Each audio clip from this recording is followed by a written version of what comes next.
200 quid. It's cheaper than the one where she's at now. Well, I'm on the way to it. But then you can ride out on the great park.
Hello. Take them while they're cold.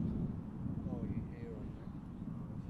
It's just snaffle. I don't know. I mean, it's easy to do.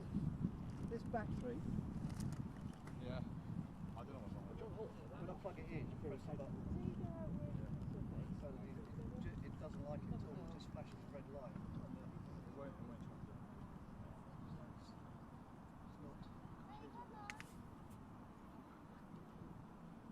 There'd be one. Please do. Yeah, I'm going to give you 4 because it's 2 on the camera. I'll just power that down and change it. Yeah, I'm going to power down to stop the lights being on it.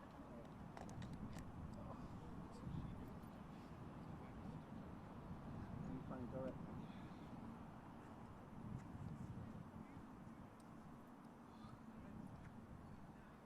Where have you been? In your nice warm box? Hi there, can I power, it's Stefan here on the long walk, can I power down from live view server 11 please, for 2 minutes to swap out the unit?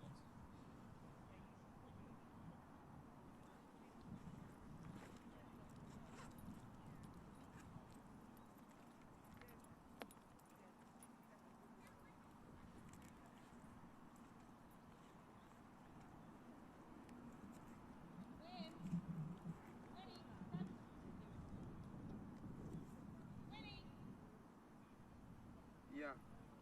Yeah.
Oh, you shouldn't be lying there.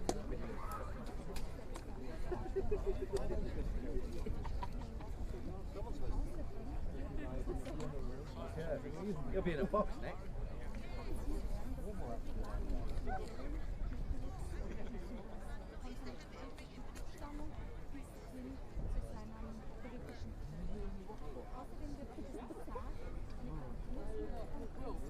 Perfect. You guys having a good picnic? What's up? Where are you going?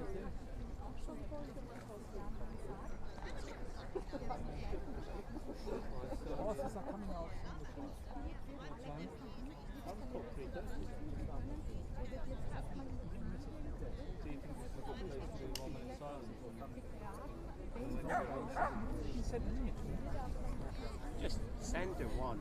Range Rover going in there. Just send that. Is this any good to you, mate? I think it's Kate at the back. Kate's at the back there.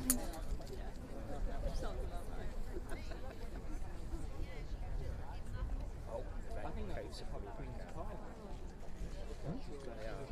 So the couple cars left.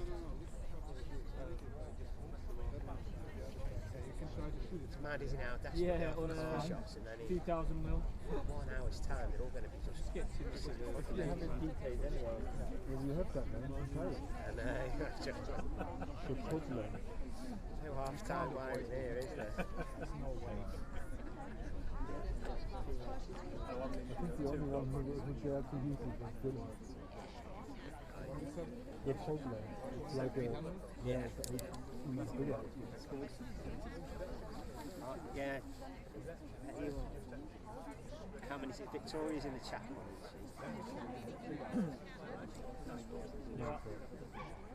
the new problem. Stay here till tonight. Basically, all of them. It's no special. They fell last night. I've been on holiday. Last night I was like, I've literally got to drive past Windsor again.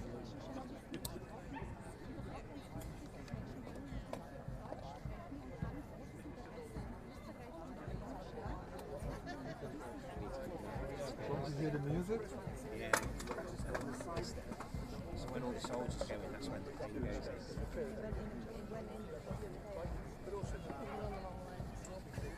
And now we're going inside. 2,000.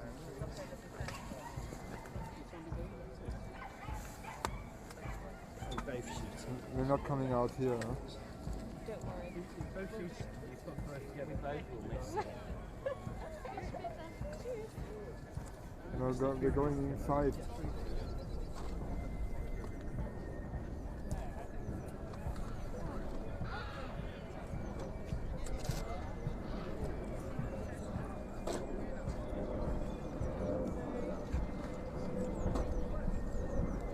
Which one of you don't like dogs? You're wearing that shirt. It's not wolf, I can play. Yeah, but a husky are looking like you. It's like different.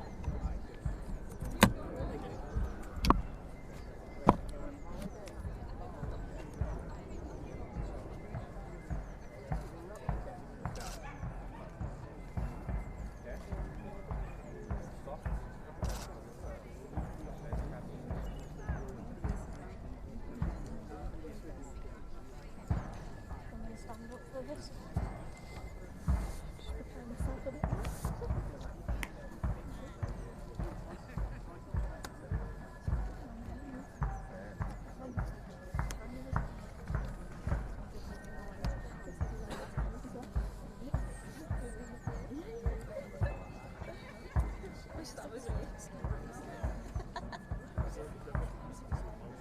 Huh?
do see. Ah, mas olha que lindo o castelo. Right. Okay. Quer que eu tenha que ver um olho? Right. Tá, peraí. Okay.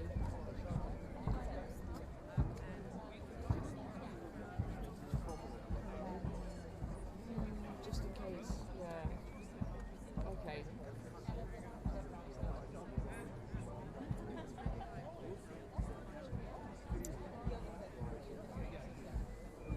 Tá vendo?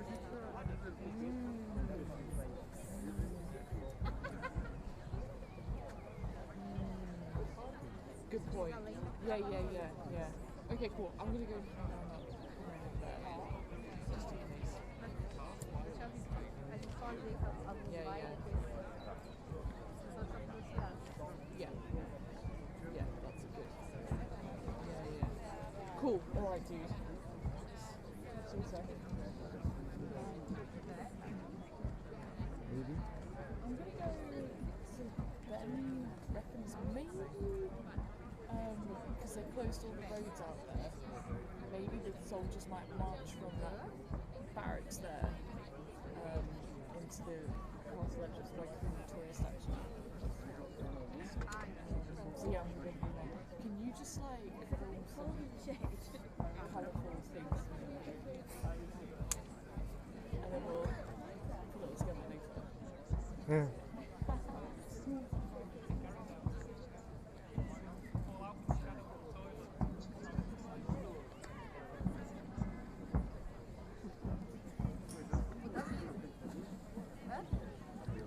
Ah, eu vou. Tá tudo descabelado.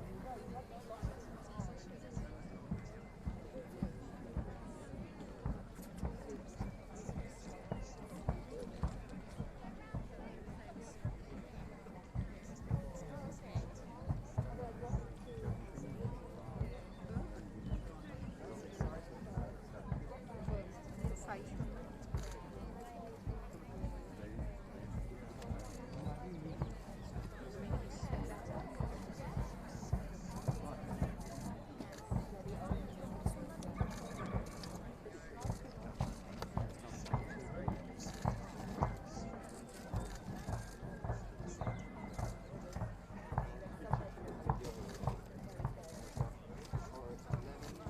Não tem como. Deixa eu te mostrar. Você quer que eu te mostre? Se eu for pra frente, a gente vai passar um pouquinho. Tá muito ruim o sinal?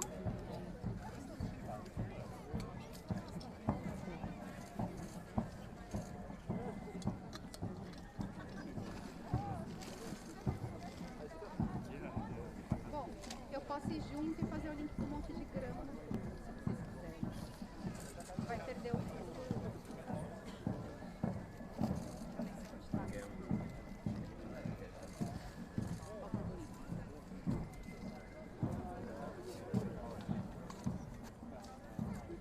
Não dá só pra começar a falar e depois eles falam.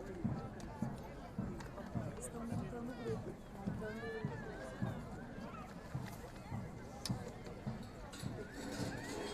Tem. O que eu tô usando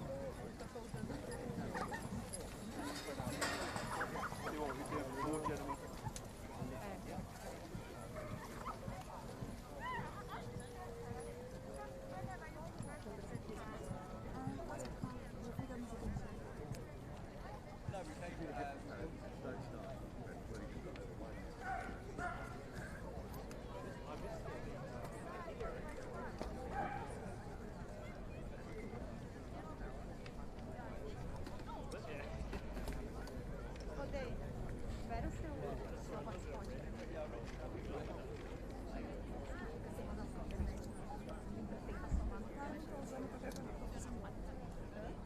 eu não tô usando, tá liberado. Chama 1, 2, 3, 4. Assim, chama 1, 2, 3, 4. Mas o seu celular é qual? Maybe it's Ah, aqui apareceu. between your street and Vou olhar. here. Lights wide, so that's the thing. But we're doing stand-up. Melhorou? So it was getting really exciting. As in, too much. castle just moved in 2 miles away. It's 400 meter and the heat base. That's really great.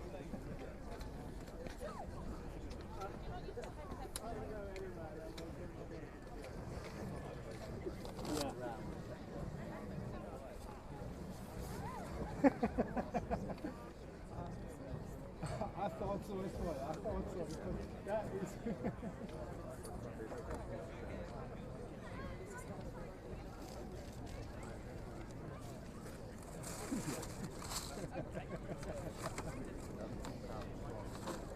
Thank you for that, Martin. I thought so when I shot that. I thought that is fabulous. That yeah. Okay, good.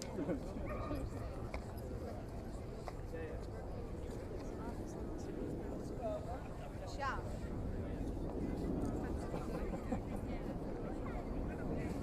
Okay. Okay, thanks, Martin.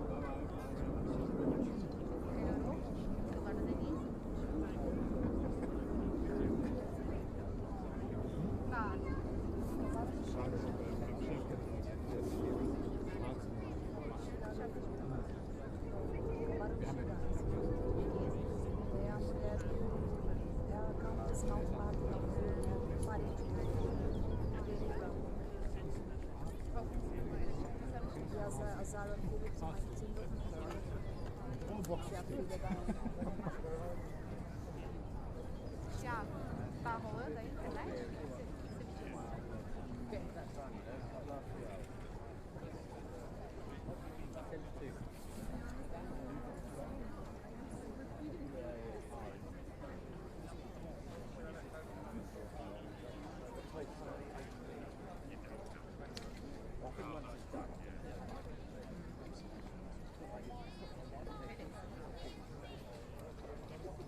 Mas a gente tem um super Felipe aqui que vai fazer um favor, ó que bonito. Tcharam!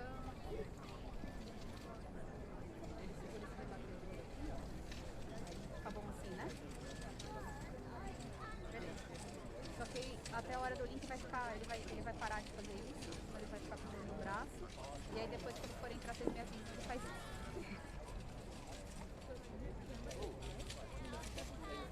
3 tá.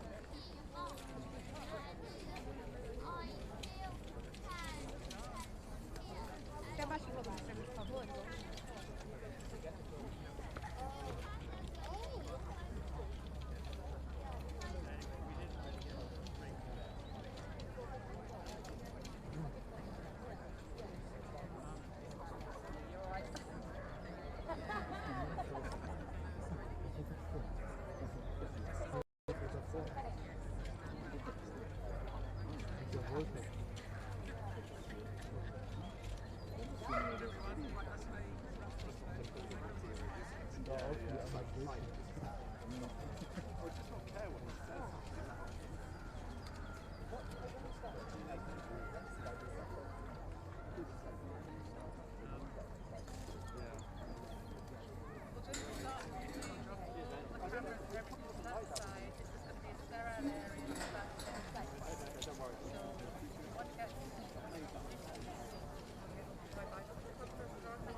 Tá bom.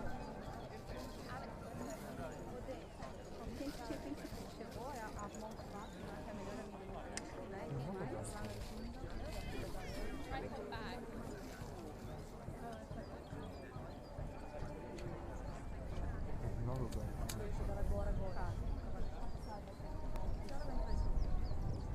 Daqui 3 minutos.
Da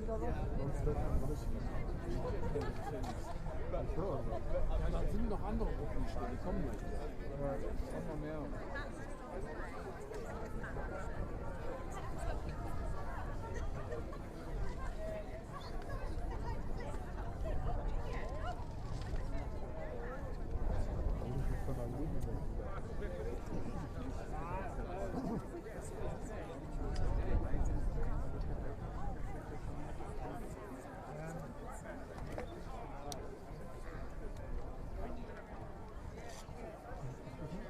Are you going live soon? Yes. Yeah. Right there. In about 5 minutes, yeah. Can we stand here? Yeah, I was leaving the bar.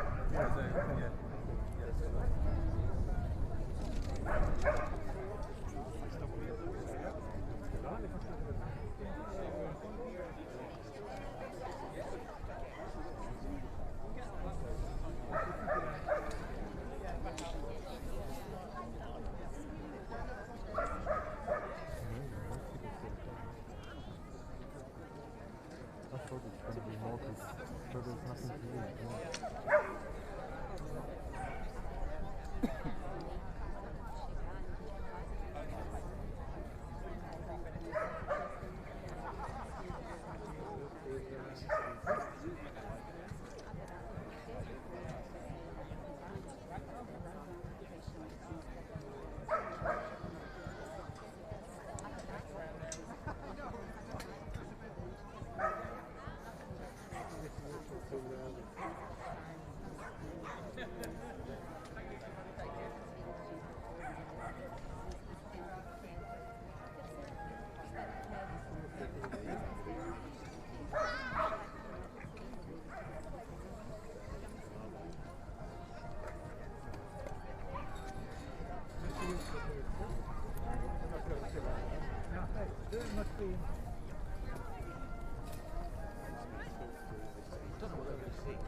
Take that off the pool now.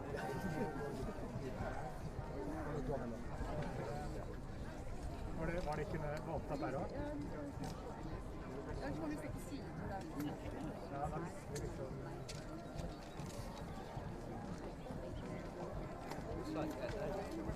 Da visste vi det.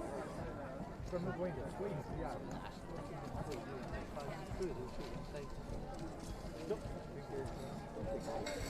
Really that board? Is it really that little business? Så for meg går det bra med det.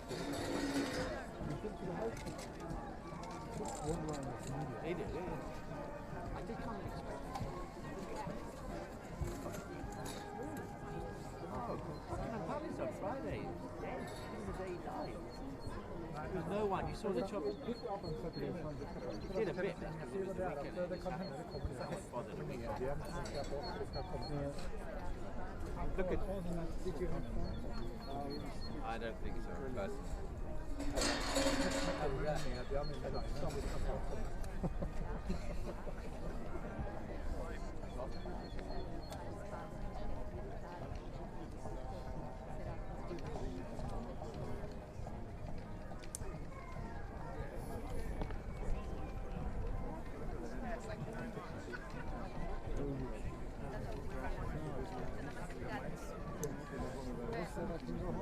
Welcome to our life. I said, I've done the picture of you.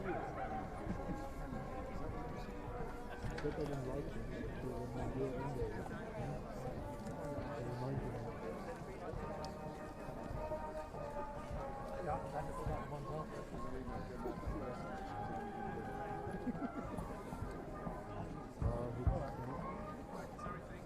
Not yet, too late.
try to be like here. Is that okay for you? Yeah. What's my? Yeah, here it's fine.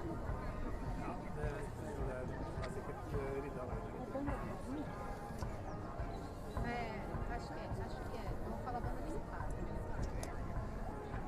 É marinha de militar. Hã? Marinha militar. Não. Marinha militar, exército militar. Militar. Mas eu acho que era da marinha.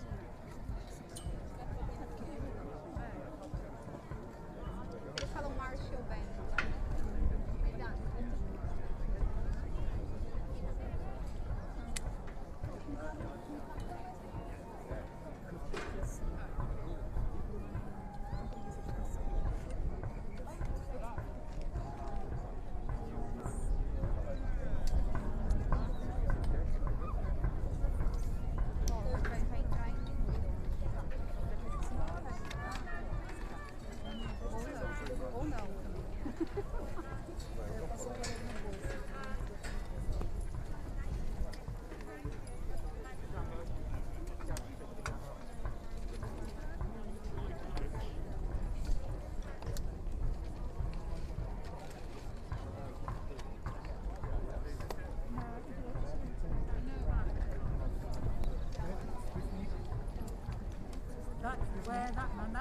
Nobody can be in front of that camera here.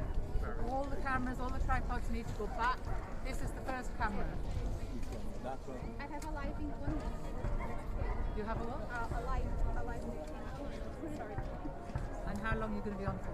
3 minutes. Okay. Thank you so much. For how long?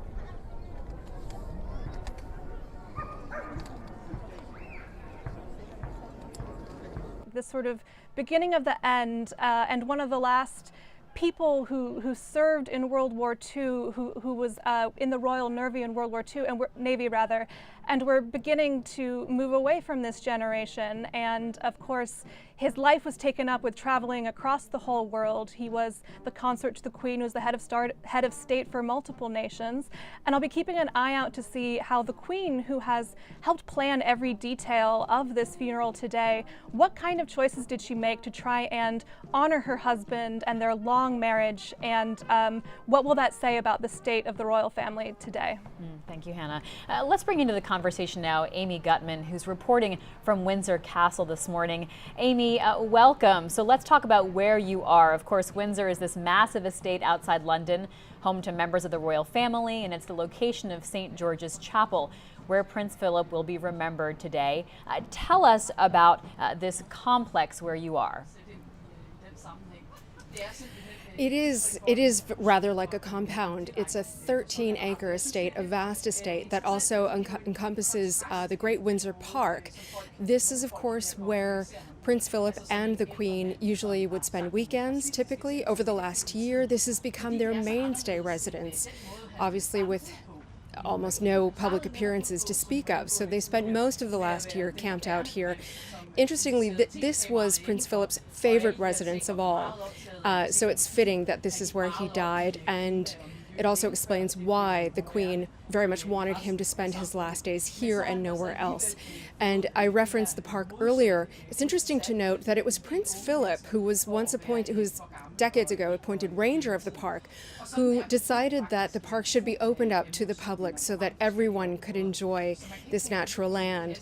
And I think that's a fact that many people don't realize. The Prince often said that he was planting the park for future generations to enjoy. And Amy, that brings us, of course, to the COVID restrictions and safety protocols. So we, of course, know that only 30 people, guests, will be allowed in attendance. That excludes sort of the military that we all see on our screens right now. Tell us about public access and how the public is able to mourn right now where you are. Well, normally Windsor would be heaving with people lining the high street. That's, of course, the main street that cuts through the town and rings the castle, essentially. It's a much more mooted public presence today. I arrived by train this morning. It was a busy train, but not as packed as it would normally have been. There were people milling about. But again, people have largely heeded the request by the royal family to stay home because of COVID. precautions, COVID restrictions essentially. But normally you would have lots of well-wishers, again, lining the street, not that they would necessarily be able to see much, but just for the chance to show their support and sign any public memorial books. And Amy, the Prince will be interred at St. George's Chapel, but that will not be his final resting place. Tell us more and explain this. That's right. There are actually two chapels on the grounds of Windsor Castle. So one is St. George's Chapel, which is, of course, where Harry and Meghan were married. That's the most famous one.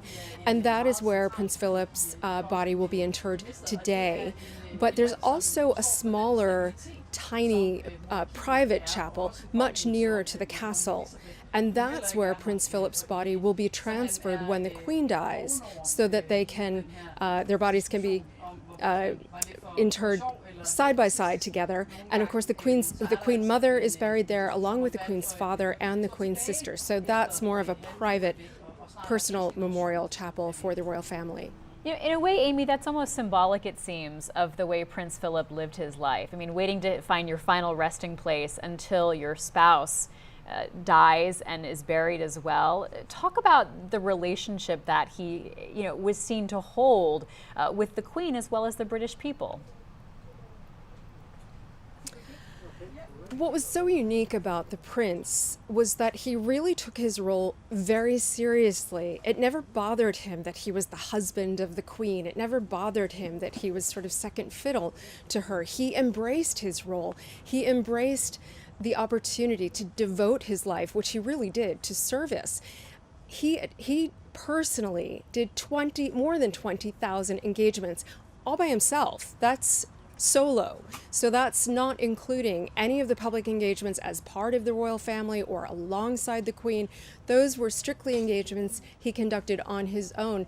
And he was responsible for so many wonderful initiatives, including a Duke of Edinburgh Award, which has been around for decades now, which is an award given to school children here that encourages them to get out into the wilderness and learn skills, sort of similar to the Boy Scouts, learning important survival skills, and so many other initiatives. So he really was very proud of the fact that he took this role seriously, and it was never about him. He wasn't someone who liked compliments very much. He didn't accept a compliment very well. He was quite modest. He was a very religious person, and lots of aspects of today's service really reflect these three pillars of his character. As a matter of fact, he didn't even want a eulogy or a sermon today. That's how modest he was. And tell us more about his involvement in actually planning today's funeral. He planned this down to every minute detail, and whatever detail he didn't look after, the Queen, of course, has decided herself. So this is very much an event driven by both of their desires, and she has honored in every way his wishes, and those wishes that, he hadn't dictated, but that she has interpreted he would want. So everything from his decision not to lie in state, his decision for this not to be a state funeral, but for this to be simply a ceremonial funeral, his decision for this to be a very pared down ceremony, which happened to work out perfectly because of COVID restrictions, but this was his wish. He did not want it to be terribly fussy. That wasn't his way. And everything about today's service speaks to his devout sense of religion and God, glorifying God. That's what he wanted the service to be about, honoring his devotion to public service, and also a nod with important symbols representing his real passion apart from the Queen in life. And that was the sea and his naval career. These were things that were very important to him. Amy Gutman, thanks so much. We'll check back in with you a little later on today. Appreciate it. Joining us now is a very special guest, the British Ambassador to the United States, Karen Pierce. Madam Ambassador, welcome. Tell us and our viewers what Prince Philip represented to you. Well, we are Her Majesty's diplomatic service, like Americans have the Foreign Service, and I'm Her Majesty's ambassador. So we get all of that from a very close association through the centuries with the Queen and the royal family. And therefore, for me, Prince Philip was part of that. He's part of the duty I owe to the Crown. He helps with the Queen symbolise what it is to be British, what's important in life. We were just hearing from your correspondent about the church and Prince Philip's attachment to Christian religion, and also their work for the Commonwealth. So really, for me, all my professional and indeed personal life, Prince Philip has been alongside the Queen, representing duty and service to the country. We heard a moment ago from our correspondent Amy Gutman about the program Prince Philip created to encourage self-confidence and leadership skills. So tell our viewers about the Duke of Edinburgh Awards. Well, the Duke first founded this in 1956, so just after the Queen came to the throne when her father died. And it was built out of a belief that young people had lots of potential, but not necessarily in Britain at that time the opportunities to develop that potential. So he set up this award for young people, typically while you're still at school. I had many friends at school who, as a result of being in the Boy Scouts or the Girl Guides or the Girl Scouts, went on to take their Duke of Edinburgh Award. I sadly didn't do so myself, but it really built self-reliance. It taught you skills. You did a lot of outdoor work, but also a lot of other things to learn new skills, new crafts. But the most important thing, I think, born out of Prince Philip's own personal circumstances when he was a child, it was this approach to potential and an approach to being able to overcome adversity. Madam Ambassador, another perhaps lesser known fact about Prince Philip is his key involvement in the World Wildlife Fund, which was founded back in 1961. What about that organization spoke to him? Oh, that was incredibly important to him, and he did it not out of any ideological or political belief, but just a very profound sense that everybody the world over should care much more about nature and should do much more to preserve it. And I do remember this from being a child. I was a member, I joined, you got a photocopy of a signed letter from the Duke of Edinburgh, you got a badge of a panda, but really he travelled the world promoting the World Wildlife Fund. And I think the fact that he did that in the 60s and the Duke of Edinburgh Award in the 50s exemplifies the fact that he was actually a pioneer. He really cared about trying to modernise the royal family, and he really cared about the way the world was developing and tried to get ahead of the curve. And I think he will be remembered the world over for travelling in support of animals and nature. Well, finally, royal funerals are filled, of course, with pageantry. And for all of us watching today, what do you hope we learn about your country? Oh, well, I hope you learn that the United Kingdom is a very solid friend, closest ally of the United States. Prince Philip visited some 6 times with the Queen. He considered himself a very close friend of the United States and of the presidents. We were very honoured to have so many of all of the living presidents, in fact, send tributes. We've had many tributes from senators. Prince Philip loved coming here. He loved the optimism in America, but I hope you also learn a little bit more about the private side of the royal family. They are a family. They have given the most amazing service to the country, and the Queen, of course, and Prince Charles and the others will carry on doing so. Thank you so much to the British Ambassador to the United States, Karen Pierce. Take care. Thank you. Let's go back to our colleague Hannah Jewell, who's here with me in the Washington Post newsroom, although, of course, socially distanced because of COVID restrictions. And Hannah, let's talk more about the optics of today and what the COVID restrictions will mean for the royal family, and not just in terms of the small gathering, right? 30 people is the limitation. That's by law. But let's talk about how they'll have to sit distanced and what that will mean, for example, for the Queen.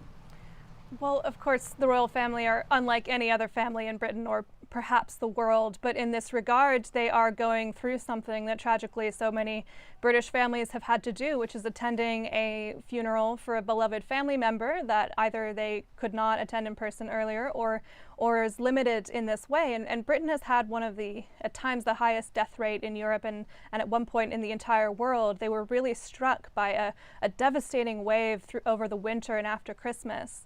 And there are restrictions that have been much more intense than most parts of the United States, keeping people inside, unable to do things like go to a funeral with more than 30 people. So not only is this much smaller, which perhaps might suit the Duke of Edinburgh's wish to have a sort of a no-nonsense funeral. He didn't want a lot of fuss. But the COVID restrictions, the necessity of sitting apart and standing apart and wearing masks, as we'll watch to see if they do, is such a difficult way to grieve for anyone, even someone who died at such an old age. A funeral is a time for family to come together. And the COVID restrictions, I also wonder if they might serve to not distract, not let those watching be distracted by, the gossip, the rumors, are Prince Harry and William going to interact in some way? Are they not? The Queen has taken care to try and make sure that the sort of scandal that so many people enjoy watching the royal family for will not detract from honoring her husband's funeral and his legacy. But we will see how these things interact, how the careful stagecraft overseen by the Queen and also the COVID restrictions might serve to, frankly, just keep everyone apart and keep the focus on the ceremony itself. And Rhonda, we're seeing an image there of the Land Rover that's been specially outfitted to carry the casket of Prince Philip. This has been modified to be a funeral hearse. Tell us about the significance. That's right. Prince Philip enjoyed Land Rovers. He drove them frequently. He was also known to race a lot, and throughout his life had a few crashes, actually. But cars were important to him, and this is a design of a Land Rover that he customized himself for this purpose. So this is an opportunity for us to be reminded that his imprint is on this funeral, the arrangement, the planning, and it appears that the royal family and the Queen specifically are keeping to his wishes to use the Land Rover, and just also overall, as the other correspondent said, sticking to a no fuss memorial for him, that was part of his wishes, even though we are in a pandemic. And this is, the type of funerals that many people have attended, these scaled down versions of funerals. But for him, he wanted something incredibly scaled down, and I think the royal family is sticking to that. Joining us now from London, reporter Jennifer Hassan. Jennifer, thank you so much for joining us. What is the mood where you are right now? How much is London, the United Kingdom, focused on this funeral? Hi, Libby. Oh, so well, for once it's not raining here, which is great. It's blue skies. The soldiers are marching out in Windsor. Windsor, for people that don't know Windsor, it's a historic town. It's very quaint. The locals there have kind of been told to stay away and to avoid the temptation of going down to the castle due to the pandemic and due to the coronavirus regulations that are currently in place. And actually down in Windsor this morning, there have been local establishments such as coffee shops and cafes who, now that they're finally coming out of lockdown and they're allowed to serve customers, albeit outside, they've actually said that they've suffered power cuts this morning due to just the sheer amount of technology and the sheer amount of reporters and journalists and news stations from everywhere in the world that have kind of descended on this town that quite obviously can't cope with the with all the technology and the sheer volume of people reporting from there. So I think the locals are doing the best they can to try and cope with the interest in the town, but it's running up against some issues this morning quite clearly. Jennifer, we know that the BBC just completely pivoted to coverage of Prince Philip once news of his passing was made public. But there were some complaints about that and some criticisms. And it's a different system where you are in terms of being able to lodge a complaint against the BBC. So tell us about how the country really pivoted to focus on the royal family and Prince Philip and what the reaction has been. Yes, so when it was announced last Friday that the Duke had died, radio stations stopped playing any music that was pumping out in people's stereos in their cars or at home, and there was this, this big announcement that the Duke had passed away at age 99 at Windsor Castle. And a lot of people, yes, it was a national moment. We've gone into this period of mourning. There are so many people that want to pay tribute to the Duke, and there are a lot of people that respect him for his service, not just in the military and to the Queen, but to the country.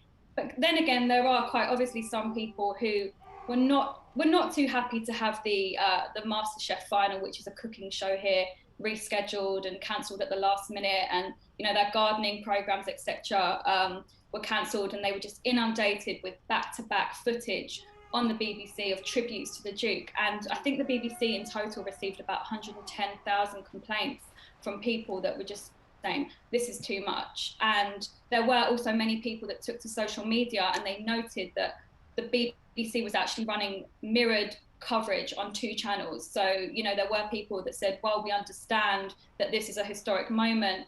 Do we have to duplicate coverage on 2 channels? Why couldn't we just have 1 channel dedicated to coverage for those people that wanted to watch it? So there was definitely some controversy there. Hannah Jewell, let's go back to you for the generational realities of this and how Prince Philip is perceived by the old in the United Kingdom and the Commonwealth and by the young. Well, I was just thinking about that while Jen was talking to us about the complaints to the BBC. And I was thinking how even in my own family, the older generation, perhaps my family who are British, I should say, are sad at the passing, commemorating it, really loved this figure of what they saw as a sort of rugged, masculine Britishness who served honorably in a war and who got on with it and didn't show too much emotion. And then I know that younger members of my family and friends who were among those who were sort of amazed at the BBC basically blanket coverage on the radio as well as on the television, showing these simulcast tributes for so long. And there's a lot of anxiety, I would say, among the British about how and in British media about how much do you cover the passing of a royal family, how much is too much. I mean, British people, as Jen mentioned, love the MasterChef final, love their gardening programs. And while there is so much, especially particularly among older people, reverence for and thinking, yes, this is how we should commemorate the passing of such an important figure, there are others who may or may not be Republicans in the British sense, those who don't believe that Britain should have a monarchy anymore, who get very outraged about this. So even within a family, certainly among generations, there are those who love the royal family and those who don't, and a lot of that is coming to a head this week. And I can't help but think what coverage and what outpouring of feeling might come when the Queen does eventually pass away. Again, she could have many more years left with us, but this could even be seen as a dress rehearsal for how does Britain cope with the loss of its most important figure and symbol and this central personality to the myth of Britain and connection to its past. And Jennifer, I mean, as you stated, the country's been on lockdown, and so watching a gardening program or watching the public mourning of Prince Philip is a big activity because people are at home in a way that they might not normally be. Yeah, for sure. And I think a lot of people here, they did understand, that this is a huge moment. But then there are a few people that, as you said, Libby, have become very invested in the television, as there's not been much else to do here. We're coming out of our 3rd national lockdown. As Hannah said earlier, we've been one of the hardest hit countries in the world. We've been completely ravaged by the coronavirus here, and the British government has come under fire quite frequently for its handling of the global health crisis. So, there are those people that, well, yes, this is a national moment of mourning. Then there's the other side of the coin where people were just like, okay, it's sad, but we need to get on with it. I think if you're a royalist or if you're not a royalist, there's definitely many different opinions floating around both on social media and out there in the real world on how today should be dealt with and how much coverage is too much coverage, etc. Well, of course, a lot of care and interest here, both in Washington, D.C., the United States, and around the world. So we're glad to have you, our audience, with us today. Coming up, we will be sharing with you the ceremonial royal funeral of Prince Philip, and we'll bring you that coverage live on our Washington Post homepage, WashingtonPost.com. Stay with us. Sometimes you have to see to believe. Sometimes waiting isn't an option. When the news is breaking, watch with the newsroom of the Washington Post. We explain what's happening and why it matters. Thank you for choosing to watch the headlines as they're being written with our journalists.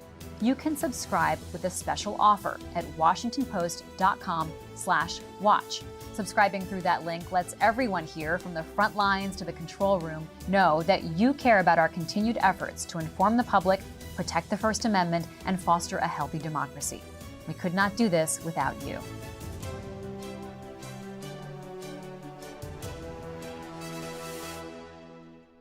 Prince Philip earned the affection of generations here in the United Kingdom, across the Commonwealth, and around the world. He was the longest-serving consort In history, one of the last surviving people in this country to have served in the Second World War, we remember the Duke for all of this, and above all, for his steadfast support for Her Majesty the Queen. Welcome to a Washington Post special report for the ceremonial royal funeral of Prince Philip, the Duke of Edinburgh. Today's ceremony is not a state funeral, as that is a term reserved for monarchs. However, Prince Philip was the longest-serving consort in British history, and he died April 9th at the age of 99. British broadcasters have issued restrictions this morning which prevent us from airing the service on our YouTube channel, so make sure you're watching at WashingtonPost.com today to see the full service uninterrupted. The Dean of Windsor will conduct the funeral service today, and the Archbishop of Canterbury will pronounce the blessing. Let's go back to Jennifer Hassan, who's live in London with us. Jen, there's so much focus here in the United States, of course, on Prince Harry and Meghan Markle and the schism between Harry and other members of his family. Many people watched the Oprah interview, and we've all been watching, of course. We know that Harry is there. He will attend. Meghan Markle will not. She's very pregnant with their second expected child. So tell us about how significant this is where you are. How much are people watching this relationship and paying attention to the heir, eventually, Prince William and his brother Harry? Yes, so I mean, it has been a topic of fascination here within communities, friendship groups, in particular the British tabloids. I mean, I think for a lot of people, today's funeral comes at a time where there's so much tension on rather prominent display within the royal family. You know, you have these two brothers that many people have seen grow up in the public eye. You know, they're the two boys that walked solemnly behind their mother's coffin after she died in 1997. And they're the two boys that the media has become so obsessed with in recent years. I think a lot of people feel like it is their right to know what's going on in their lives. And, you know, they've often said, in particular Harry, that this constant fascination by the media of who they are and who they're dating and who they're getting married to and where they're going has been a lot for them to handle. And in particular, Harry has often criticised the press and the tabloids for, you know, that false reporting, sexist reporting, you know, racist comments about his girlfriend, who is now his wife, Meghan Markle, when they began dating in 2016. And I think now, in particular, that Harry did this Oprah interview, and he was so brutally honest about life inside the royal family and just exactly what the two had to deal with, you know, both within the family and in the British media. That's never really happened before, aside from Princess Diana's interview with Martin Bashir, when, you know, she spoke about her divorce and the marriage to Prince Charles. These types of interviews, they're so rare. So for Harry to lift the lid on what exactly life has been like for them, it was fascinating for the people that watched it. But to the royal families, it's important to note that while they will put on a very unified display today, and they will put on this front that they are united in their mourning and united in their grief for Prince Philip, it's worth noting that among the royals, there probably will be this sense of, you know, a betrayal that Harry did that 2-hour sit down with Oprah, and that he spoke out about, you know, racism within the royal family, and there will be members of the family that will see that as an unforgivable thing to have done. And we'll certainly be watching those two men in particular today. Jennifer Hassan, thank you so much. Joining us now from Buckingham Palace is Washington Post reporter Carla Adam. Carla, let's talk about where you are. You know, this is such a rare ceremonial event in the middle of a pandemic. What is it like at Buckingham Palace today? Yeah, well, hi, thanks.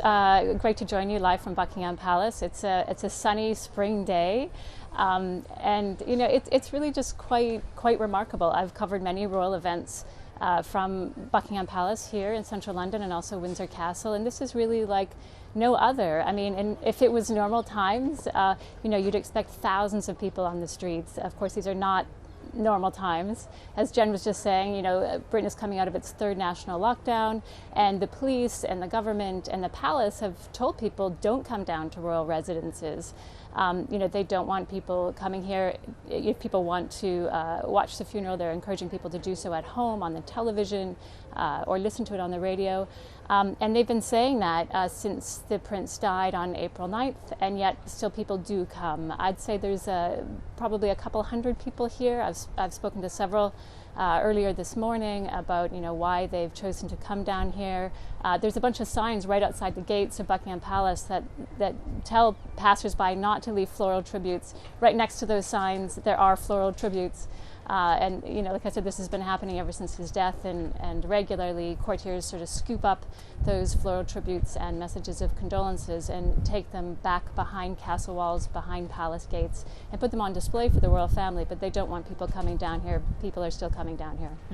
Carla, you wrote an article in the Washington Post that Britain is in a debate right now over Prince Philip's legacy, asking, was he a servant of Queen and country or a symbol of white male privilege? What did you find?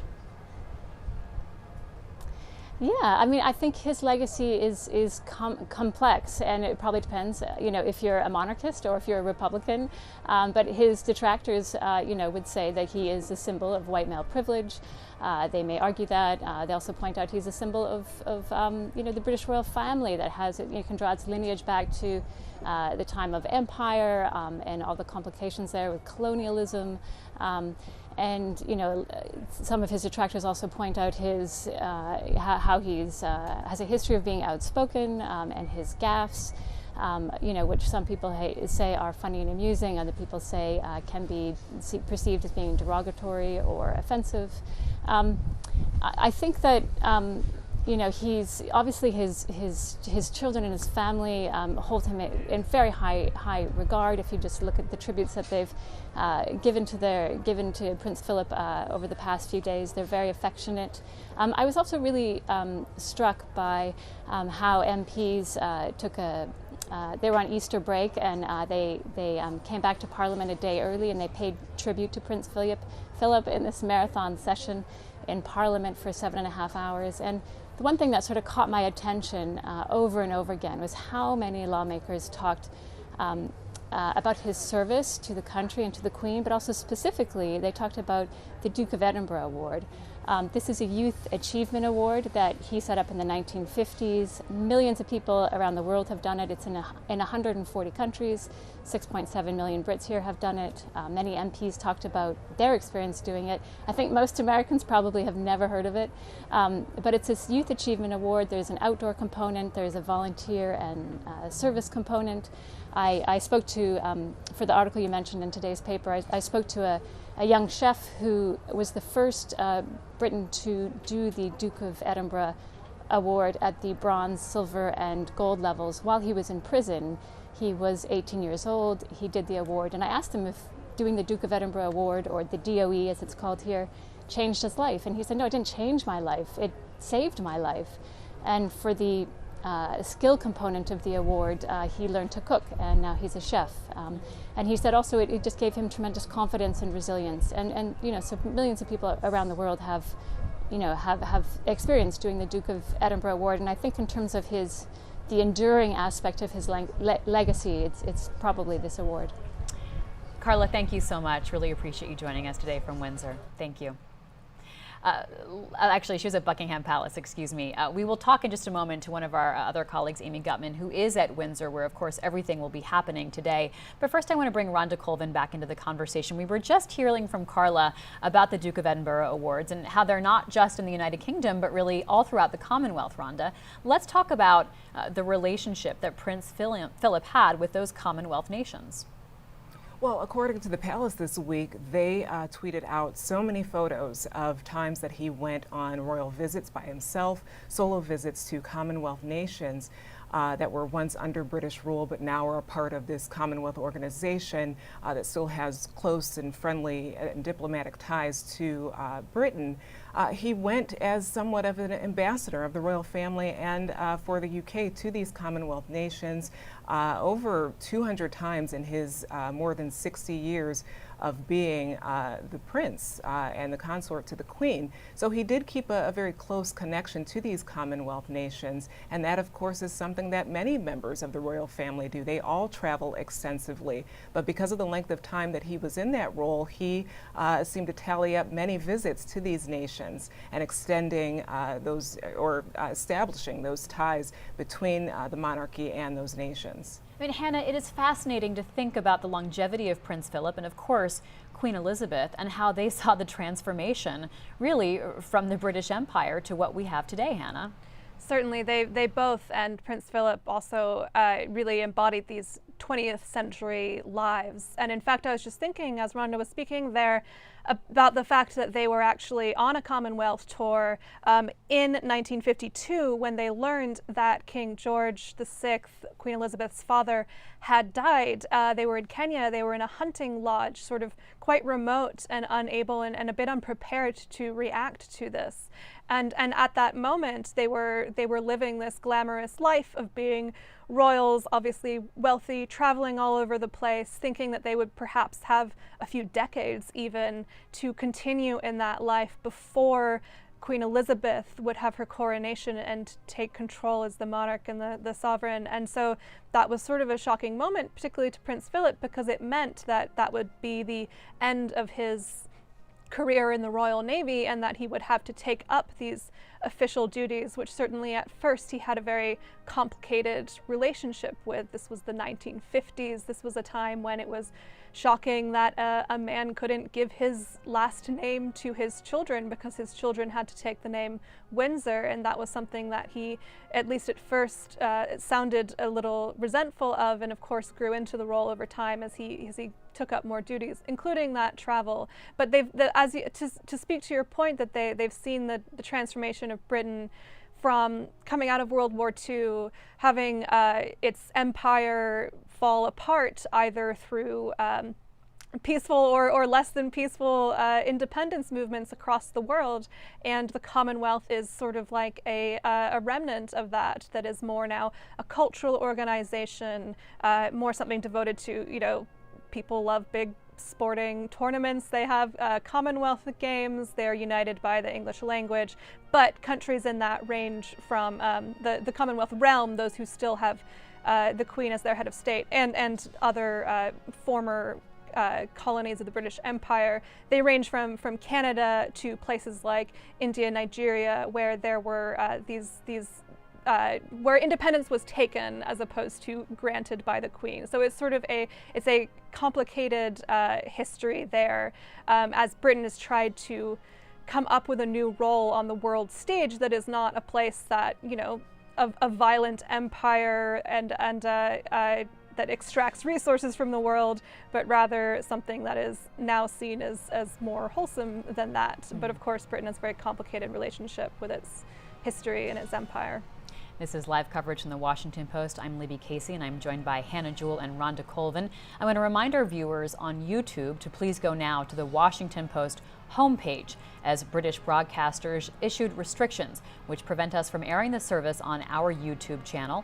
So make sure you're watching at WashingtonPost.com to see the full service uninterrupted. And we do expect that, of course, to begin at 10 o'clock Eastern Time in just about 20 minutes or so. Rhonda, so many nods, of course, to the military today, and that is significant in Prince Philip's own life. One thing we will not see, however, is the family in military dress. Tell us more about how the family in attendance here today, the sparse guest list, will be dressed. Yeah, that's true, and that did create a little bit of talk there in the UK this week when the dress code was established. Usually at formal and public events, you'll see the men of the royal family wear their traditional military uniforms. If they have decorations, they'll be wearing those. But because of some of the things going on with the family right now, specifically that Harry was stripped of his honorary military ties, also issues with Andrew after his friendship with Jeffrey Epstein was discussed, they wouldn't be able to be in those military uniforms. So the Queen did decide, it was per the Queen, according to the royal spokesperson, that the family would be in traditional funeral attire for this. So we can expect dark colors. And that's interesting too, because the Queen often wears very bright colors. She wears bright yellows, neon green. You always see her with her hats. That's also part of security measures too, because she can be easily spotted. But I think we're going to go ahead and look at the images. Thank you, Rhonda. Let's watch the casket here as it comes out, and of course it will be loaded onto that special Land Rover designed in part by Prince Philip for this day.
The Queen, of course, there in the State Bentley, and we saw the casket of Prince Philip loaded into this special Land Rover designed for this occasion. The flag draped over the coffin represents Prince Philip and his life. You saw there the white cross from the national flag of Greece, the 3 lions and hearts from the Danish coat of arms. You can also see black and white stripes representing the Mountbatten family, and the castle representing Edinburgh after his title. We also saw his naval cap and sword laid on top of the coffin there. You can see that as the procession begins. Family members coming behind this hearse, bearing the body of the Duke of Edinburgh. You can see his children there in that first line, of course, the heir to the throne there, Prince Charles, and the other children of the Queen and the Duke. You can also see there, of course, the grandchildren that we all know so well, Prince William and Prince Harry also following behind. A small attendance at this funeral, only 30 people following the restrictions in the UK based on COVID guidelines.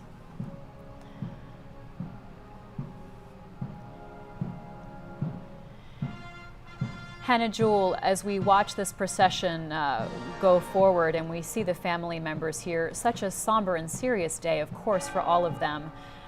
We wondered if they would wear masks. They are not. We were just hearing a moment ago about how they are in mourning dress instead of the military regalia and uniforms. What is on your mind as you watch the royal family process here? Well, I'm thinking of a few things. Firstly, I'm remembering the images of Princess Diana's funeral, where we saw Prince Philip helping Princes William and Harry in this most difficult moment of their lives, walking along.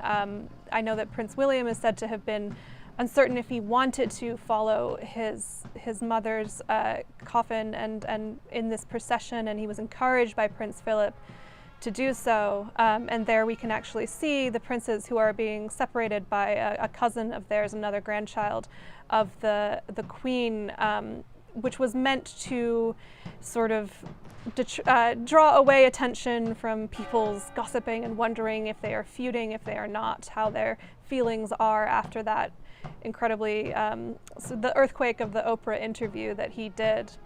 And they're not wearing masks, and in fact most people in Britain most of the time seem to not wear masks outside. People get in arguments about this because there is such less risk of transmission of coronavirus outside.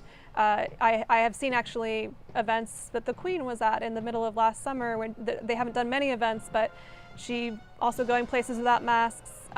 When Kate Middleton went to a memorial for a woman who was murdered a few weeks ago, and there was a big public outcry, she wasn't wearing a mask at that. So every single thing would have been a choice. It won't be by chance who is and isn't wearing a mask. We saw some of the soldiers in the procession who were earlier, and it could have perhaps been an opportunity for them to hide any emotion, but we'll see if they do put those masks on inside. But again, this is a reminder of this formal procession with echoes of a very tragic death of a young woman, their mother, and I wonder if they are also remembering that moment while now following the coffin of their grandfather. But of course, it's not many people who get to spend 18 years planning their own Land Rover to escort their coffins. So it's a different mood for sure, of course, when a 99-year-old passes away. One thing that is so unique and frankly different, Rhonda, and perhaps unnatural is the lack of physical contact, not just because of COVID restrictions, but because of the protocols of the royals.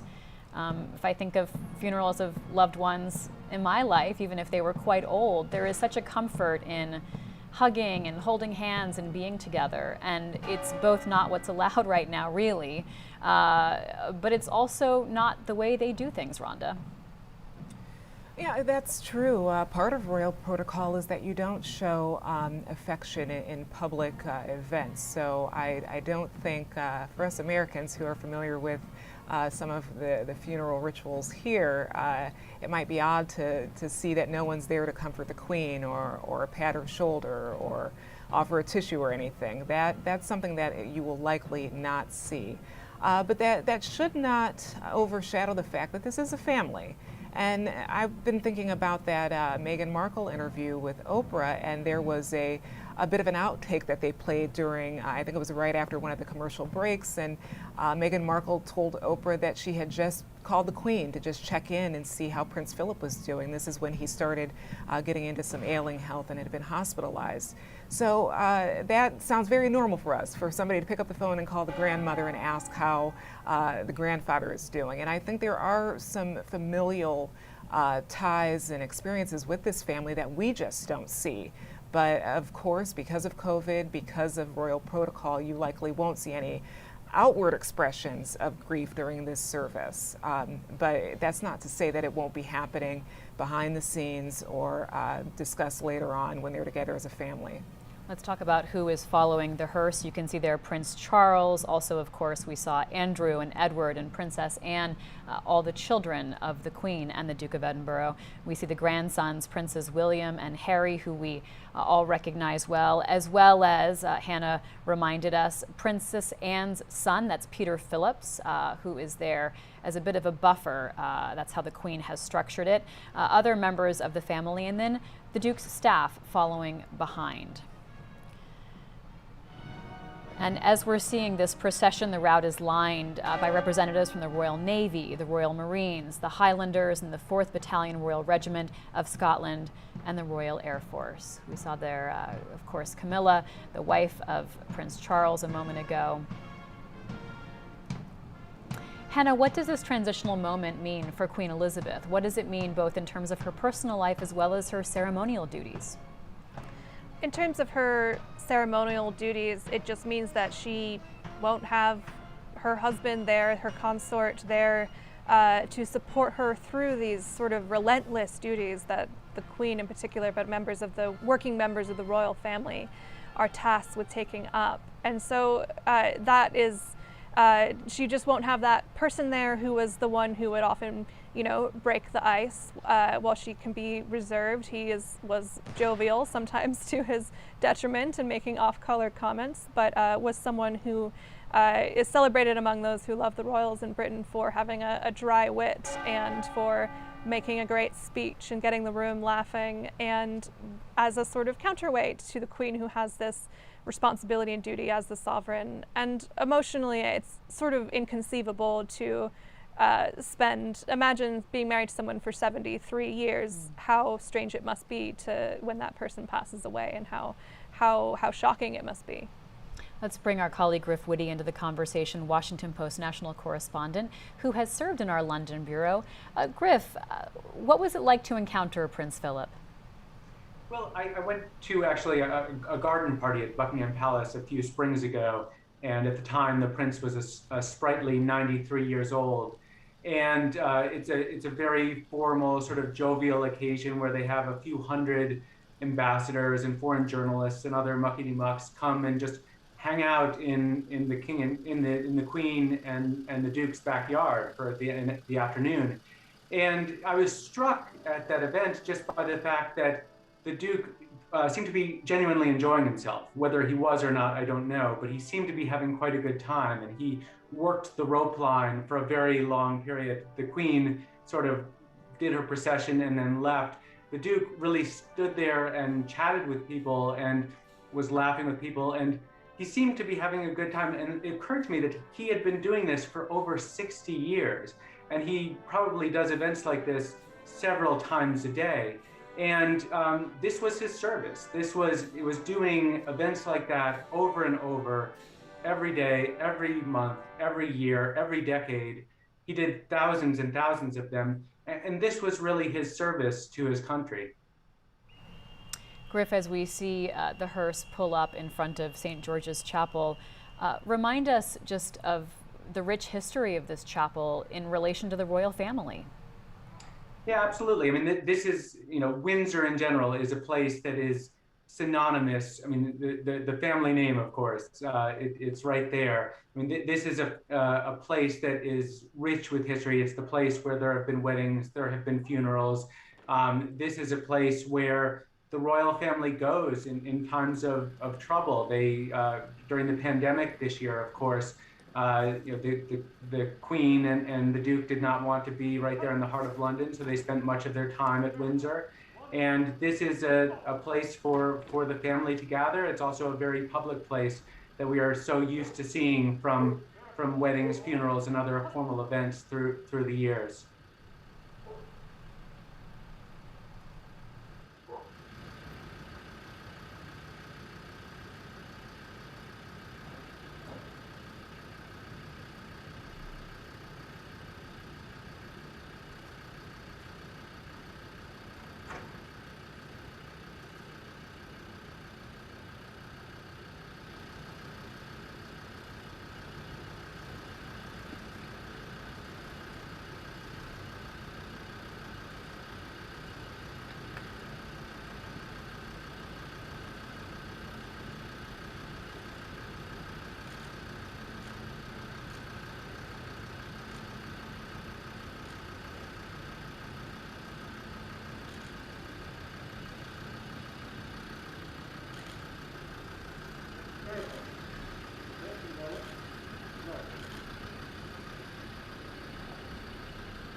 This is live coverage from the Washington Post. If you're watching our feed on YouTube, head over to our homepage, WashingtonPost.com. Because of restrictions from the British, we are not allowed to carry it on our YouTube stream, but you can find it on our homepage, WashingtonPost.com, live and uninterrupted.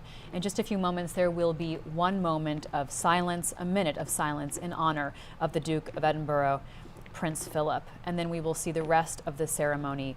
Things you may witness today, there are some special items reflecting Prince Philip's life and legacy on cushions in the altar in St. George's Chapel.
Really, we saw nods to his military service, to his religiousness, of course, and his commitment to this role of upholding this institution that helps define Britishness. And to that end, I was really struck by the music, both the way that a very small number of singers, we saw those 4 singers there, were able to fill such a large space and almost sound like a complete choir. And we heard a hymn for seafarers called Eternal Father, Strong to Save, which a nod to his service in the Royal Navy. And we also heard not exclusively, but mostly it was featuring the music of British composers and sung in English, which is not a given in the world of classical music, of course. We heard Benjamin Britten, William Croft, Ralph Vaughan Williams, Robert Stone. We heard a psalm set to music by Percy Whitlock, another British composer who had composed a psalm for the Duke's 75th birthday, and we heard that again today. And you see this relationship between the royal family and its role in upholding an imagined and a cultural Britishness, and also, while it's against protocol or expectations perhaps of the habits of the royal family to show a lot of emotion, you could see them bowing their heads, listening to this music, and perhaps having a quiet moment of emoting along with that music. Rhonda, as Hannah mentioned, so many themes of the sea today, both in the music as well as the readings, reflect on the relationship that Prince Philip had to military service and the sea. Yeah, there were a lot of themes about water and sea, and that was likely a nod to his naval service. He really enjoyed being a part of the Royal Navy. He was a commanding officer at times. He was actually one of the youngest second lieutenants in the Navy, and even is credited to have saved some lives during one instance. And he often talked fondly about his naval experience. So that, I think, was on display in some of the scripture readings and prayers that were said. And I also noticed that there were a lot of scriptures about nature. The very first one that was read was from Ecclesiastes 43, and it said, "Look at the rainbow and praise its maker." And there was a lot of talk of creation, and I think that's also a nod to his love for the environment and nature. He was the president of the World Wildlife Fund, so that was certainly something that people knew was a love for him. So I think there were many instances through the verses and the prayers that were offered that you could see his fingerprints on. If you've read about Prince Philip, some of the tenets and the beliefs that he had were definitely present in what we just witnessed.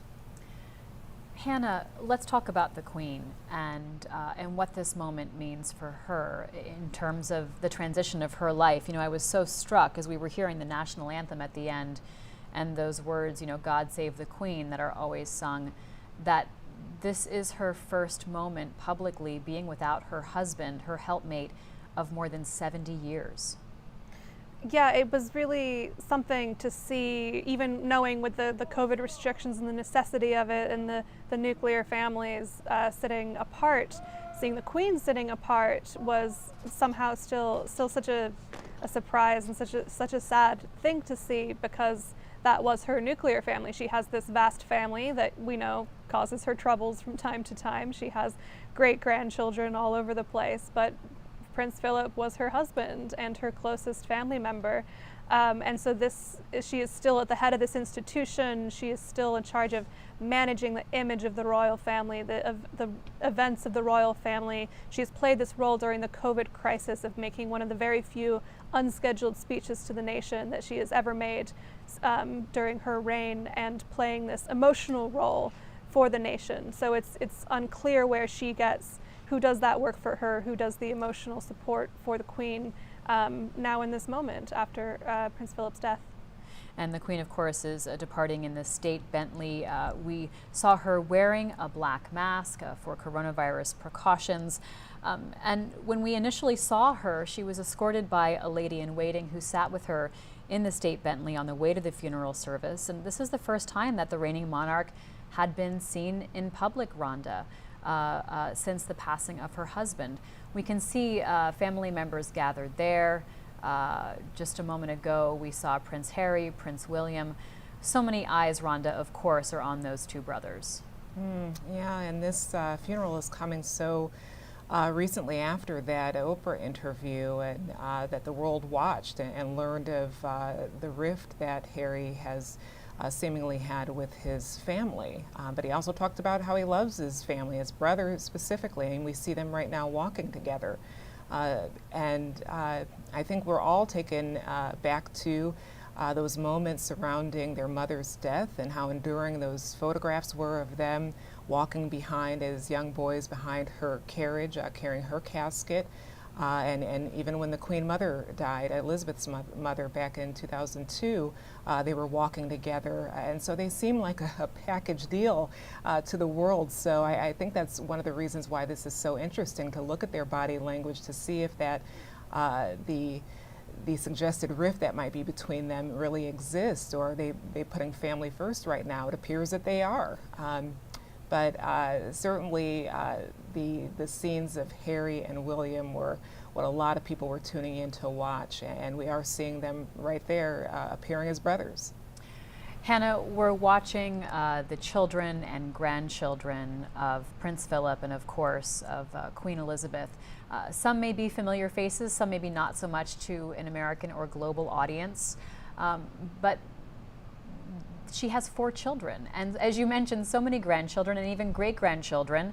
And the focus of Prince Harry and Prince William, Hannah, seems not just a personal family drama and dynamic, but it raises questions of the future of the monarchy and the symbol that this family is to the United Kingdom.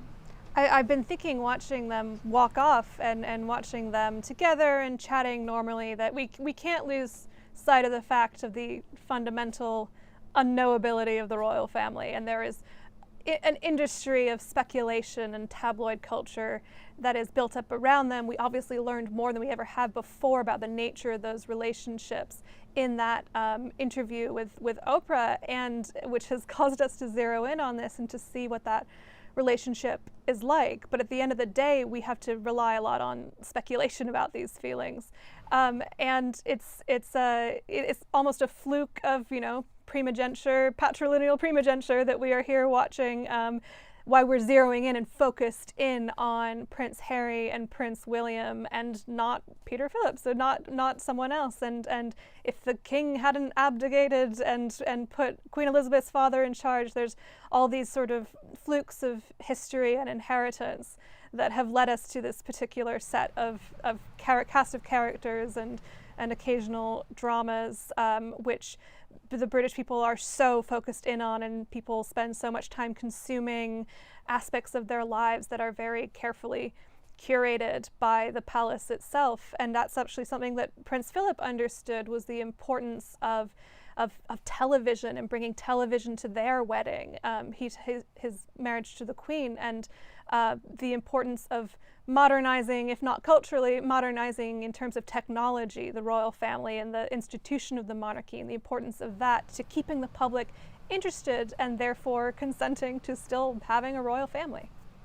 Joining us now, our London Bureau Chief, William Booth. So good to have you with us. What's on your mind right now as you've watched this funeral today? Well, it was billed to be like a simple family affair. And at the beginning, it really wasn't quite. It was lots of military processions and minute guns going off and lots of men on horses marching around.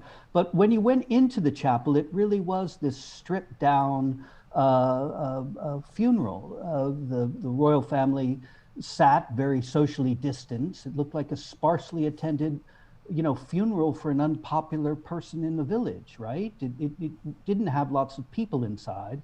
And so it looked a little lonely and a little forlorn in there, I'd have to say. The BBC called it sort of, powerful in its simplicity. And I think that was true too. It was a moving service for those who watched it. But remember, if this was a year ago or a year from now, St. George's Chapel would be packed to the rafters. It wouldn't be as celebratory, of course, as Meghan and Harry's wedding, but it would be filled with all sorts of people, Bill Clinton types, and leaders, and Vice President of the United States. It would have all sorts of people there, but this one was very, very sparsely attended because of the pandemic. And much was made, Bill, of the decision by the Prime Minister to say he did not plan to try to attend in order to give up his seat for a family member. Tell us about sort of the politics of that and the utility of that.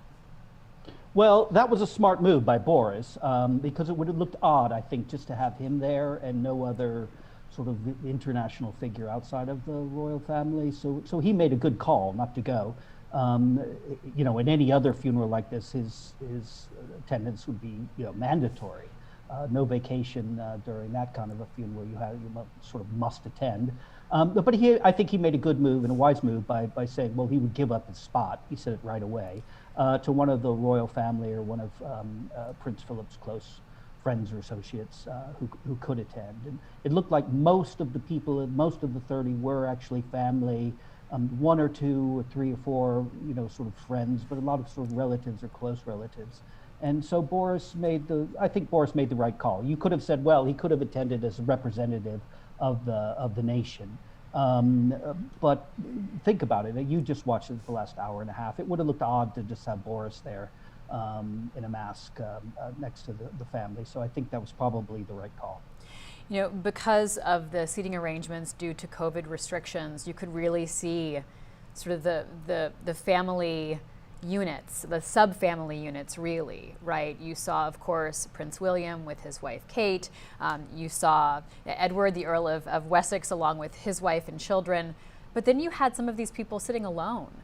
Most notably, of course, Bill, the Queen, but also Prince Andrew, Prince Harry. Talk to us about the relationships among these family members. Well, no one really knows, but we certainly speculate. I mean, Prince Andrew is he's been banished to the Siberia of royal duties, and he's given up his day job as a senior working royal because of the scandal over his good friendship with Jeffrey Epstein. He was about to go on trial for sex trafficking in New York when he killed himself in a Manhattan jail. And one of Andrew's close dear friends is now about to go on trial for, you know, sort of aiding and abetting and grooming young girls for Jeffrey Epstein. So he's in the penalty box, clearly, Prince Andrew. It was poignant, I think, to see the Queen sitting there by herself. I was very moved by watching her when she first went in and was greeted by the Dean of Windsor, who's the sort of religious leader, the officiant of St. George's Chapel at Windsor. And you know, she looked very, it reminded me of my mom in her late years. She just looked sort of alone and a little stooped and all dressed in black, and she had the mask on and the hat on, so you could really barely see her. And she looked like she cut a lonely figure, I think, in this. You know, in other funerals that we've all attended, and this family has attended many, I mean, you know, you would have someone's hand to hold and to be next to you and to comfort you, and this wasn't the case with this one because of the damn virus, no?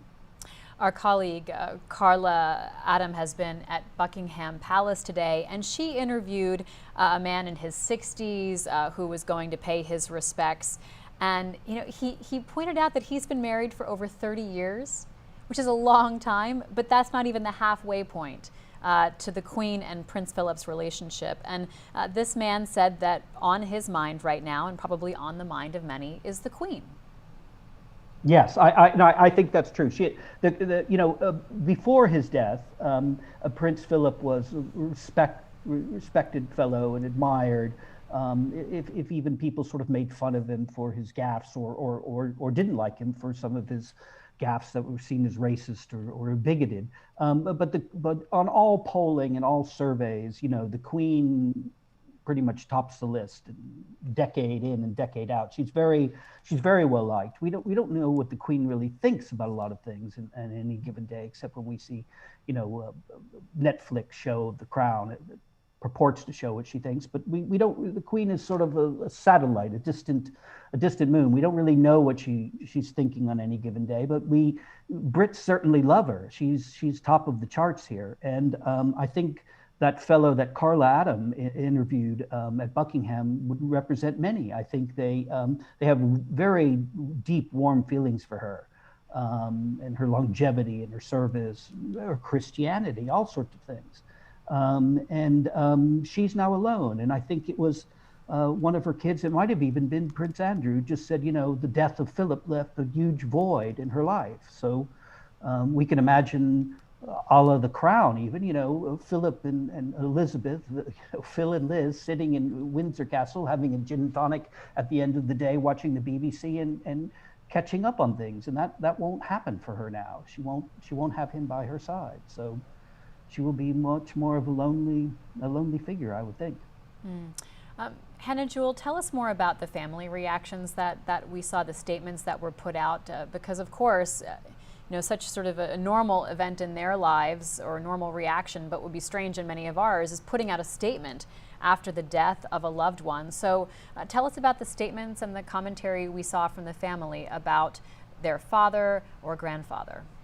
We heard statements from both Princes Harry and William, but the one that stuck out to me was, I think Prince Harry had a comment reflecting on how his grandfather brought great banter, as he put it, and kind of alluded to this sort of warm and funnier and more casual relationship between a grandfather and a grandson, and of course Harry is a little like that too, and how that was something that they had in common generationally, whereas they had so much there's so much that divides them in other ways. And you see that in many people's families. Prince Philip was someone who, one of his gaffes was to say that back in my day, you went to war, you got shot at, and then you didn't have any counseling and you just got on with it. And that was critiqued as being perhaps maybe not the best way to encourage people, and certainly returning soldiers, to deal with their mental health. Whereas Prince Harry and Prince William have both made it a big cause of their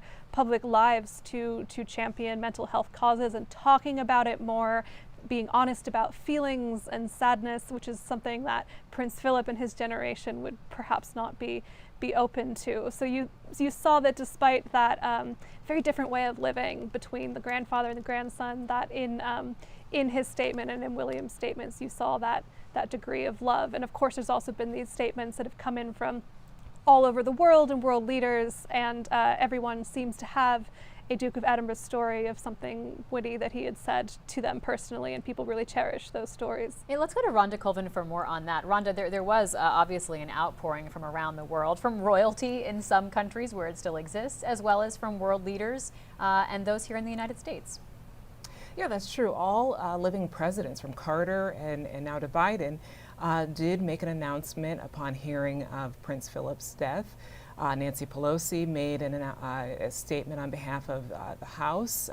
Secretary of State Blinken made a statement on behalf of the State Department. So yes, this was something that our leaders here certainly responded to. And you have to think about the course of Prince Philip's life, almost 100 years. So he and Queen Elizabeth met at least a dozen of our last presidents, and Princess Elizabeth, before she was queen, her first president that she met was Truman. So it's routine for U.S. presidents to go there and have dinner and receptions with the Queen and the Prince, and many of our presidents reflected on that. President Obama and Mrs. Obama said that they remember how much Prince Philip put them at ease when they met him. They were worried about some of the royal protocol that they had to memorize quickly to meet the royal couple, but they said he instantly put them at ease. And I just want to read a part of their statement that stood out to me. This is from President and Mrs. Obama. At the Queen's side, or trailing the customary 2 steps behind, Prince Philip showed the world what it meant to be a supportive husband to a powerful woman.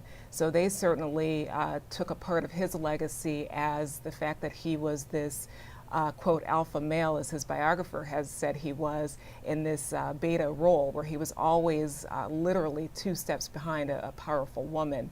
And there's so many stories of this royal couple meeting U.S. presidents, and one that stood out to me is that Prince Philip came to D.C. for the funeral of JFK after his assassination, and one historian noted in his book that Jackie Kennedy searched the White House for JFK Jr. This was a couple days before the funeral. She couldn't find him, and she looked in his playroom, and he was sitting there playing with the Duke. and the Duke took it upon himself to keep the boy company. And then later, when the Kennedy family visited Britain, Prince Philip had still showed fondness for the young child and walked with him and held his hand, and there's pictures of that. So because Prince Philip's life spanned so many decades, we can also see our U.S. history alongside his life. Joining me now, opinions editor Autumn Brewington. Autumn, you know, where Rhonda left off is such an important reflection, the longevity of Prince Philip. Let's talk about where the family is now, and is the death of Prince Philip the ending of an era? Is that an overstatement, Autumn? How do you see this as a page turning in the royal family? So this is a pretty big page that is turning. Absolutely, this is the first major royal funeral we've seen in almost 20 years. And if you think about Prince Philip's lifespan, he was born in 1921. The Queen was born in 1926. And you can kind of see how, you know, their court traditions have changed just over the course of her reign.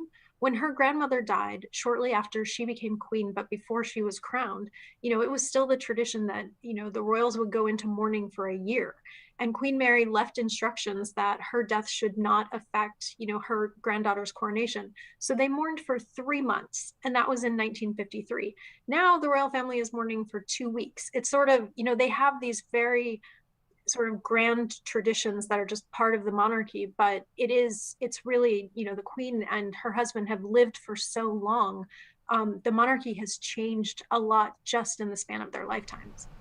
Autumn, you know, such a public experience to be mourning a loved one, you know, a small gathering physically, but those cameras in there sharing the images with us and with the world. How does this family navigate what is both a very personal affair as well as an element of this business and this industry of the royal family? That's a great question. And that's exactly what they've been trying to do for the past 2 weeks. And so we've seen, you know, they've really gone in order of hierarchy. The first person who spoke was Prince Charles, but pretty much every day over the past 2 weeks, we've seen, you know, Prince Charles and then his brothers and sister, and then his children and their children, kind of going in order, releasing photos that had previously not been seen, posting messages. I think someone was just speaking about, you know, this really personal message from Prince Harry. There was also a really wonderful message from Princess Eugenie on her Instagram page, where she talked about how she would always remember, you know, incinerating the sausages and Prince Philip sweeping in to save the day and his favorite beer. And so they've really been balancing, you know, their job in so much of the time is to be on public display, but this was a really family loss. And so they've been explaining kind of who Philip was to them as personal people.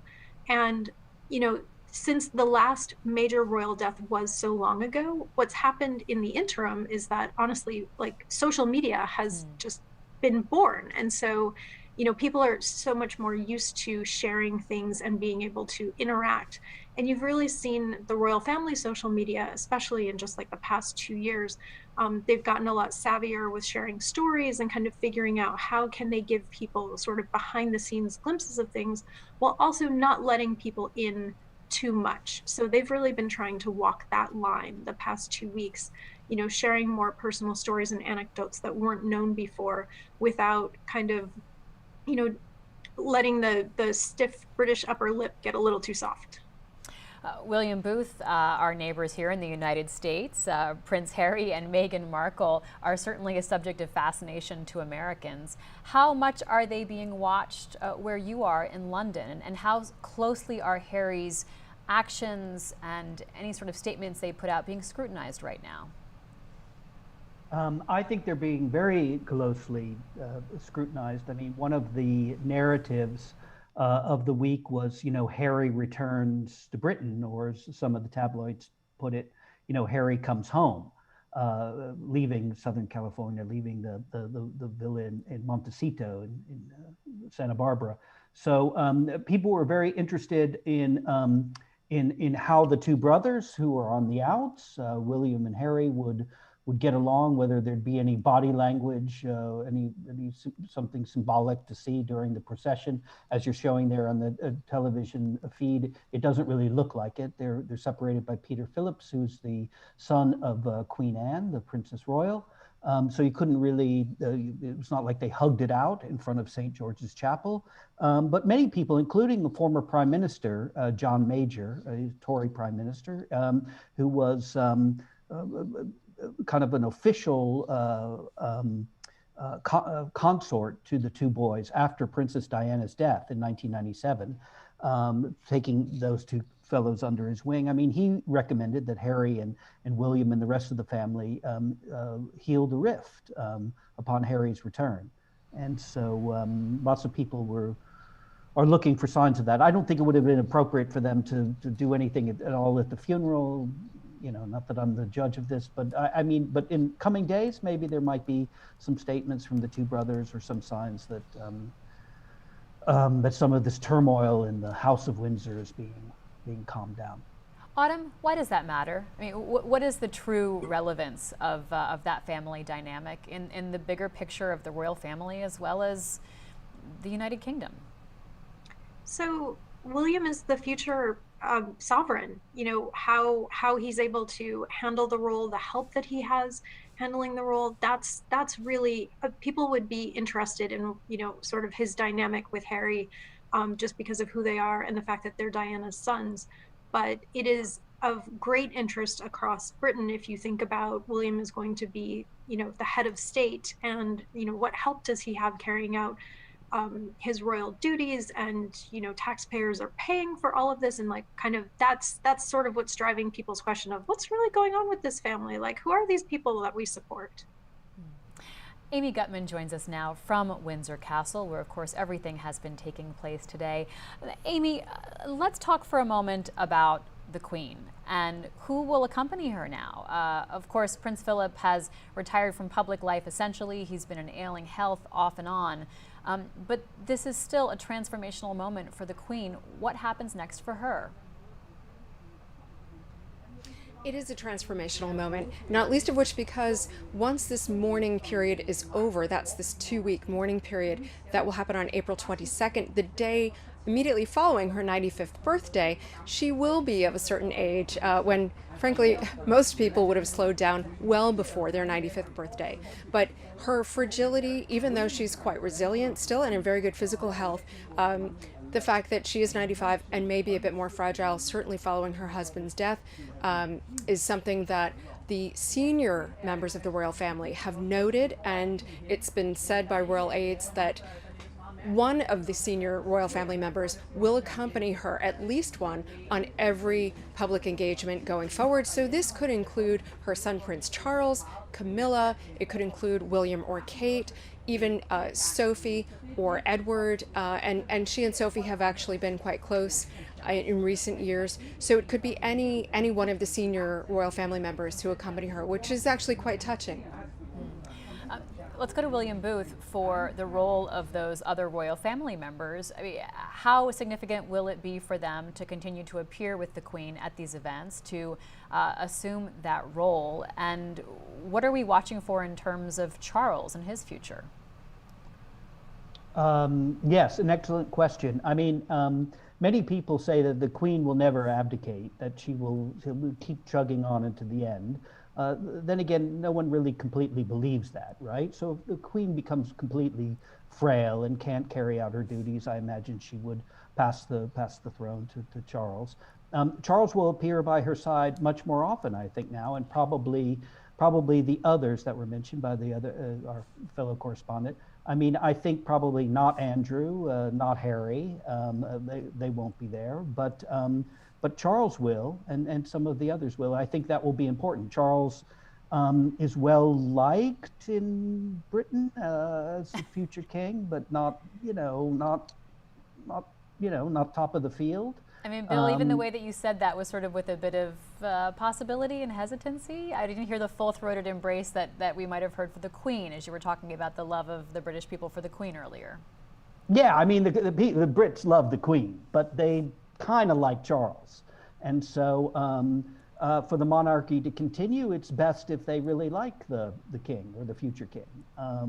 And that's, I'm sure, something on Charles's mind. I mean, you know, Charles is no spring chicken himself anymore. You saw him when he was speaking the other day upon the death of his father. I mean, he's, you know, a ruddy-faced, 70-something-year-old fellow, and he's not going to become king in his teens. You know, he's older, but he's super well known and well liked, and I think the Brits have kind of gotten over most of them have gotten over the Princess Diana divorce and all of that mess and scandal, and they like Camilla and his wife now. And but he will, I think he'll accompany her more now, the Queen, to answer your question directly. And I think that's probably reasonable transition, a reasonable pivot. But then again, he lives in Highgate Estate and likes, you know, tending his gardens and thinking about environmental causes, and probably doesn't want to go cut every ribbon with his mom. Let's go back to Amy, who is on the grounds of Windsor Castle. Amy, what is it like there now? You know, the footage that we've seen, while we saw such a slim attendance, just so sparing attendance inside St. George's Chapel, there were hundreds of members of the military. There was a lot of pomp and circumstance surrounding things outdoors. So what is it like there now? Well, it's very much the same. So several members of the public have come out defying the instructions to please stay away so that they can adhere to and be compliant with COVID restrictions in terms of social distancing, but far fewer than we would normally see. And again, that's really for two reasons, one of which is this compliance with the COVID measures, but the other is, to be very honest with you, the UK has been under lockdown for 4 very tough, very dark months. It's been a very long winter in the UK, and lockdown only started easing earlier this week on Monday. That's when non-essential shops reopened, hair salons reopened, people were technically allowed to play sports outside, and people were allowed to mix with greater numbers. And today is a day, as I'm sure you can see, incredible sunshine, incredibly mild weather, and it's the weekend. So people are at the pub, people can go back to outdoor dining. It's really a big deal here. And so I think that where you might have seen people defying these COVID measures anyway to come to Windsor, the fact that they can finally reunite with loved ones, with grandparents and with friends, and be outside and celebrate this great weather and having survived the last 4 difficult months is a bit of a distraction. Amy, let's get back to the funeral that we witnessed today. You know, this was a ceremonial funeral, not a state funeral. What is the difference? There's one key difference between a state funeral and a ceremonial funeral, and that is the lying in state aspect. So with a state funeral, the body would always lie in state for a number of days. That number of days would be determined very much by the person's position and role. And any state funeral, it should be noted, has to be debated and agreed in Parliament. So it's not just a given or a foregone conclusion. So that's the real difference. And of course, that lying in state happens at Westminster Abbey. That would not have happened in Windsor. But as we know, the Prince did not want this to happen despite COVID. It just happened to work out that that wouldn't have been possible, and equally, it's not what he wanted.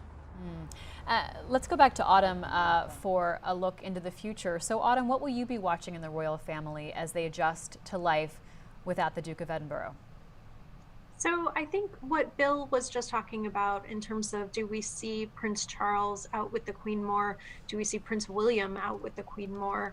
Sort of how the sharing of her role goes, because she is turning 95 in, I think, 4 days. And, you know, she had pledged to work her entire life. She has worked, you know, for the crown her entire life. And as you know, Britain's lockdown restrictions are easing and people are sort of out and about more, you know, kind of taking into account the fact that what can a 95-year-old continue to do, and kind of what's pushing her potentially too hard. That's what they're really going to be thinking about. Let's go to Hannah for more on the role of Prince Philip in the coming weeks and months. Hannah?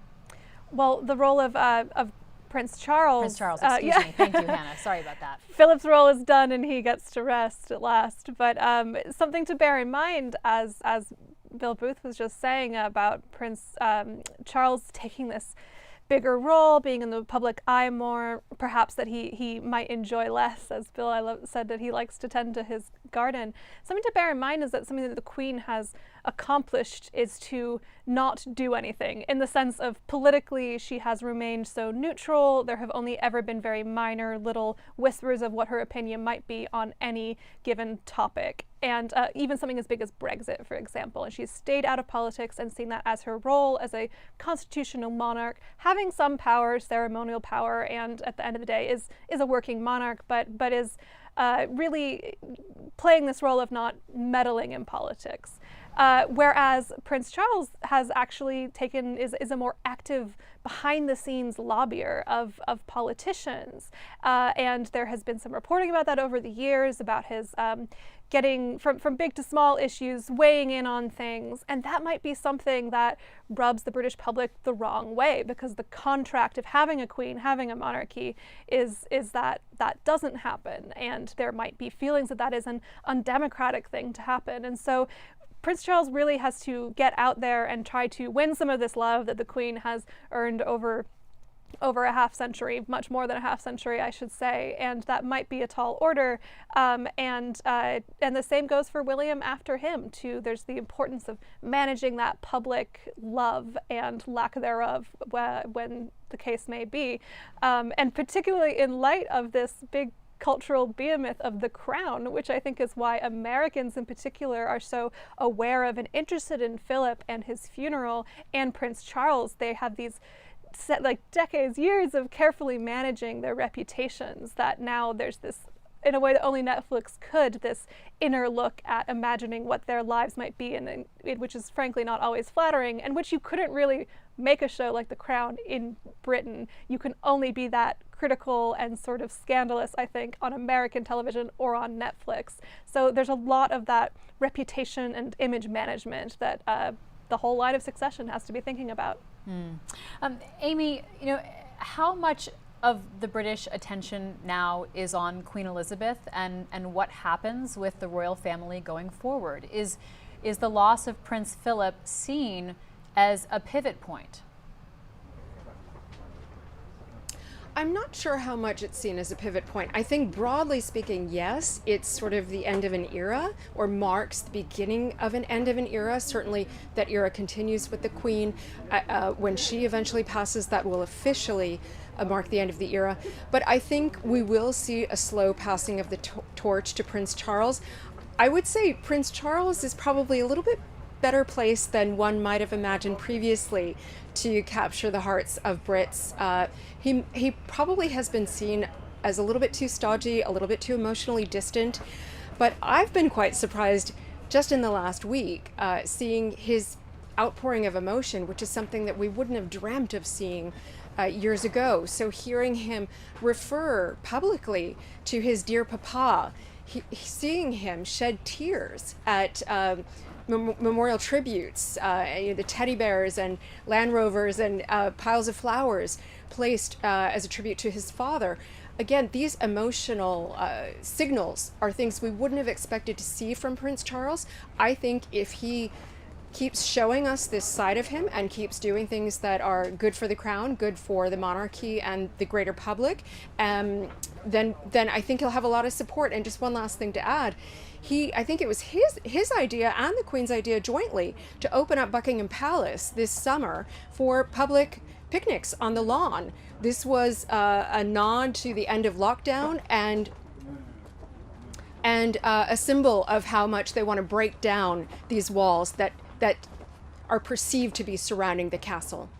Amy Gutman, thank you so much joining us live from Windsor. We really appreciate it. And thank you to all of my other colleagues for sharing their notebooks and all their reporting and providing such rich detail and historical context on this international news event.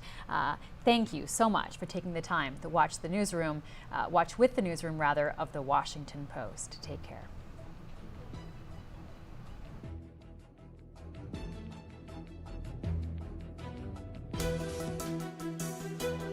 Sometimes you have to see to believe. Sometimes waiting isn't an option. When the news is breaking, watch with the newsroom of the Washington Post. We explain what's happening and why it matters. Thank you for choosing to watch the headlines as they're being written with our journalists.